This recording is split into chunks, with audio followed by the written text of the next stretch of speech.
Ici, Radio Chirimoso. Nous sommes le 27 avril 2026.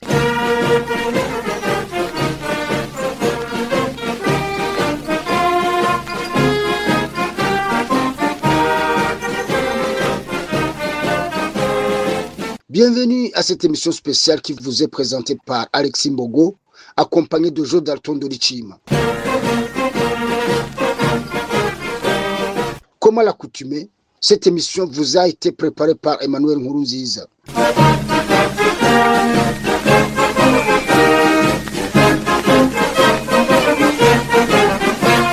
Cette émission est consacrée au mois d'avril 1972 au Burundi. Nous vous rappelons que nos émissions sont disponibles sur les plateformes YouTube, Facebook et X, anciennement Twitter. Encore une fois, soyez les bienvenus.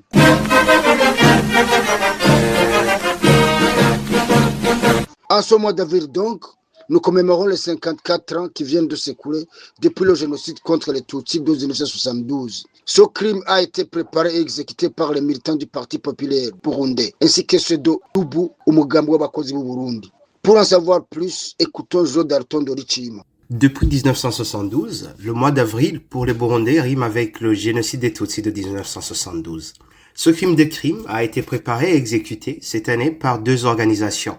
Il s'agit du PPB, Parti populaire du Burundi d'une part, et d'autre part, Ubu Umugambi w'abakozi b'u Burundi ou Parti des travailleurs du Burundi. L'ancêtre idéologique et biologique du Parti Hutu du Frodebu est partant du CNDD-FDD qui gouverne le Burundi indûment depuis 2005. Le 29 avril, nous commémorons les 54 ans qui viennent de s'écouler depuis la deuxième tentative d'extermination des Tutsis du Burundi, c'est-à-dire après celle d'octobre 1965. On se doit quand même de mentionner l'autre tentative du genre, mais qui a avorté quand le régime a découvert et étouffé dans l'œuf la préparation d'un coup d'État de 1969, qui se voulait spécial en ce sens qu'il visait la décapitation du gouvernement, mais aussi et surtout l'extermination des Tutsis du Burundi. Avril 2026 nous rappelle aussi que cela fait 20 ans que le régime en place, dirigé par l'organisation génocidaire CNDD-FDD, a empêché aux partisans du Plus Jamais Ça de se recueillir sur le monument du soldat inconnu, qui immortalise la mémoire des militaires tombés sur le champ d'honneur en luttant contre le génocide qui visait les Tutsis en 1972. C'était en effet le 29 avril 2006 quand les policiers ont assailli les participants à cette manifestation paisible en les bastonnant et en déchirant aussi bien leurs pancartes que leurs propres habits. Tout cela se passait sous une avalanche d'insultes que la pudeur nous empêche de répéter, mais qui se caractérisaient toutes par le dénigrement des Tutsis. La commémoration de cette année intervient aussi au moment où la pseudo-CVR, ou commission dite Vérité et Réconciliation, se débat toujours pour reconditionner aussi bien ces mensonges que la façon de les disséminer. Tout cela à cause des succès que nous avons remportés dans notre déconstruction systématique et soutenue des méthodes de la pseudo-CVR. En effet, après que nous ayons réussi à exposer le caractère négationniste et révisionniste de ces pseudo-conclusions, la pseudo-CVR vient de passer des mois à alterner simulacres de panne technique et affichage limité d'un petit échantillon sans signification de ces nombreuses publications que notre critique apparaît totalement anéantie. Il se comprend dès lors que quand la pseudo-CVR procède aux exhumations, les résultats qu'elle présente comme étant des restes de victimes Hutus sont, plus souvent que jamais, des restes de victimes Tutsis. Ne serait-ce que pour cela, s'il est un devoir qu'on doit s'acquitter jusqu'au bout, c'est celui de rappeler que la mission de l'actuelle CVR burundaise n'est pas du tout celle qu'on a présentée.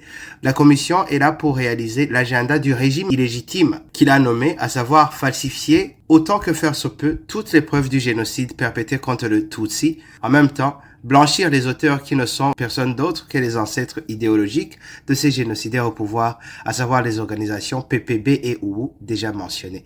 Avril est en outre le mois où nous devons impérativement regarder dans la logique illogique des organisations génocidaires, à savoir le Frodebu, CNDD-FDD, Parti Hutu, FNL. Les Tutsis devaient être renvoyés chez eux en Égypte par la voie du Nil à l'état de cadavre. Ce n'est pas tout. Ce voyage sans retour devait se passer non pas par les moyens de transport ordinaires, mais à l'état de cadavre mutilé que les miliciens génocidaires devaient jeter dans les affluents du Nil, dont une bonne partie se trouve au Burundi. Il faut pour ce faire revenir d'abord et surtout au communiqué de l'organisation Ubu mobilisant les Hutus, communiqué dont le caractère génocidaire est sans équivoque.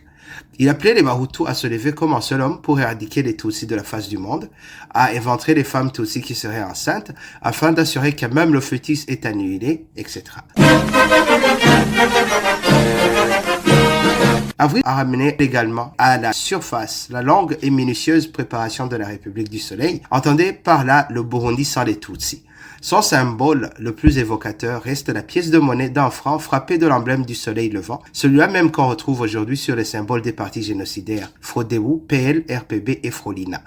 L'émission de la pièce d'un franc frappée du motif du soleil levant fut facilitée par un adepte de l'organisation qui était cadre de la BRB, où il avait entre autres charges les motifs à imprimer sur la monnaie à frapper. Ceci lui fut d'autant plus facile car en cette année 1970 où on a lancé la pièce en question, le pays venait à peine de renverser la monarchie, ce qui créa un grand besoin de remplacement de l'ancienne monnaie car elle avait des motifs de la monarchie burundaise. Il est à rappeler également que l'emblème du soleil levant se trouve jusqu'aujourd'hui sur les symboles des partis génocidaires Frodebu, RPB et Frolina. En résumé, il s'en faut beaucoup que nos lecteurs et nos supporters en général redoublent l'attention dans la détection des agents négationnistes et de leurs complices. Pour ce faire, les méthodes utilisées par ces derniers, de même que leurs outils, doivent être identifiées. Nous vous en livrons aujourd'hui une liste qui est loin d'être exhaustive. Commençons avec la catégorie des activistes droits de l'homiste et certains journalistes. De manière générale, les apôtres déguisés ou déclarés du négationnisme qui se retrouvent dans ce groupe évitent de parler de génocide des Tutsis.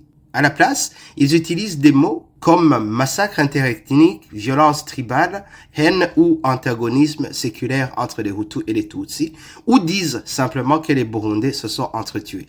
Quand ils ne se trouvent pas d'échappatoire et se trouvent obligés de mentionner les Tutsis tués, ils parlent de victimes de conflits interpersonnels. Bref, pour entendre enfin quelques mentions que ce soit de Tutsis qui se font exterminer par des Hutus, vous attendrez très très longtemps et pour dire vrai, de ces individus-là, vous ne l'entendrez jamais. Ils organisent ou simplement participent dans des commémorations où on ne parle que des seules victimes Hutus. S'il s'agit des journalistes, ils relaient et commentent positivement des rassemblées où rien ne filtre sur les milliers de Tutsis qui ont été tués par les hordes génocidaires de Luwu. Ils ne disent jamais qu'avant la date du 29 avril 1972, il y avait un grand nombre d'intellectuels Hutus qui, toutes les 2 semaines, collectaient des cotisations pour ce plan de Luwu. Et que la plupart de ceux qui ont été arrêtés et exécutés l'ont été sur base de ces listes de contributions qui se faisaient toutes les 2 semaines. Enfin, dans le dessein d'occulter le génocide contre les Tutsis, ils cherchent à tout prix à coller l'étiquette de génocide à la répression. La deuxième catégorie est celle de chercheurs académiques, le prototype de l'intellectuel faussaire pour ce qui est du génocide contre les Tutsis du Burundi, et sans nul doute le franco-états-unien René Le Marchand, lui qui affirme qu'au maximum c'est 200 Tutsis qui ont été tués par les génocidaires en 1972. La caractéristique est qu'ils n'admettent jamais que les Tutsis ont été tués par milliers. Au contraire, ils se gardent de dire qu'un nombre considérable de Hutus se sont fait descendre par leurs congénères de miliciens des organisations PPB et UWU pour avoir tenté de sauver des Tutsis, qui pour les avoir prévenus des tueries, qui pour les avoir cachés.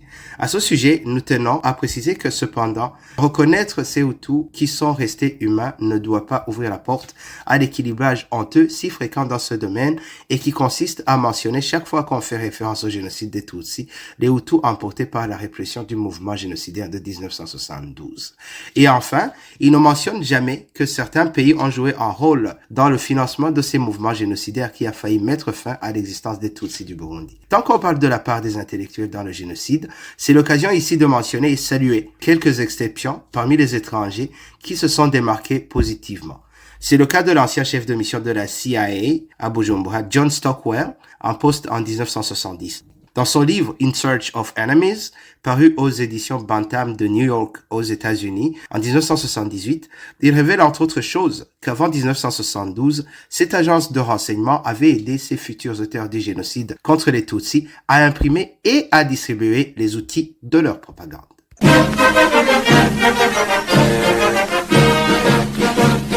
Nous ne saurions mettre fin à cette édition spéciale sans rappeler que cette année 1972 a vu la participation d'un grand nombre de miliciens génocidaires envoyés en renfort au Burundais par le régime en place au Rwanda. Voyant que leur macabre dessein n'avait pas été atteint cette année-là, 300 d'entre eux sont allés se réfugier à l'ambassade du Rwanda au Burundi, située à Bujumbura.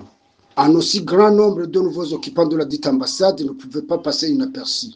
Ainsi, le gouvernement du Burundi s'en est rendu compte et il s'en est servi pour montrer au monde, en commençant par le gouvernement rwandais, qui venait de se faire attraper la main dans le sac, que finalement le régime du Rwanda, dirigé par Grégoire Kayibanda à cette époque, avait prêté main forte aux génocidaires hutus burundais qui voulaient effacer de la face du monde les Tutsis.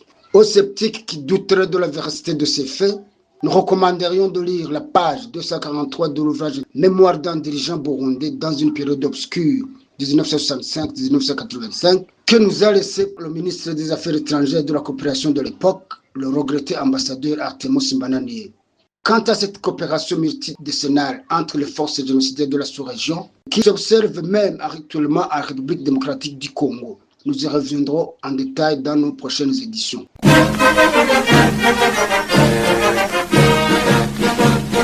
C'est ici que prend fin cette édition. Au nom de toute l'équipe, je vous remercie de l'avoir suivi et surtout de rester fidèle à la voix du Plus Jamais Ça. Vous étiez avec Alexis Mbogo qui vous souhaite de vivre dans un Burundi exemple de l'idéologie génocidaire.